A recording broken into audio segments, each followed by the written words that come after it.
Hello viewers, நாங்களோட Lakshmi. நீங்கள் பார்த்துருக்கிறது 0 Lakshmi. LP just now இந்த post போட்டிருந்தாங்க. உண்மையுமே நான் இந்த போஸ்ட் எல்லாருமே வேறு மாதிரி போட்டு தான் பார்த்தேன்.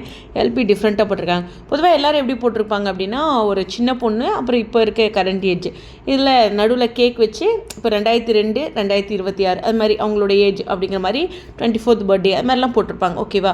ஸோ இந்த மாதிரி எல்லாருமே அந்த பர்த்டே ரிலேட்டடாக தான் அந்த குட்டி கூட போடுவாங்க, அவங்களுடைய சின்ன வயசு ஃபோட்டோ. இந்த ப்ராம்ப்ட் வந்து சூப்பராக இருக்குது. என்னென்னா, did we live our dream அப்படின்ட்டு அந்த இடத்துல கொஷின்னு.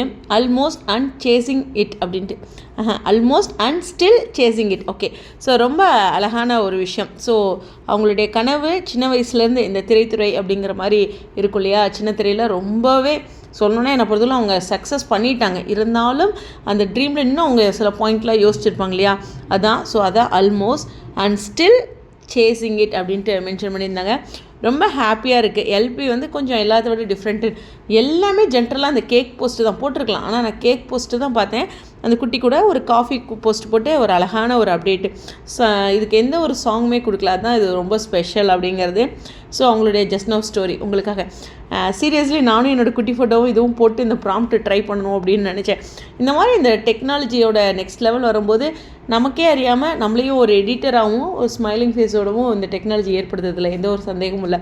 ஸோ வாழ்த்துக்கள் எல்லாத்துக்கும். எல்லோரும் இது மாதிரி போட்டு பார்த்து சந்தோஷப்படுங்க. புரியுதா? ஸ்டேடியம்.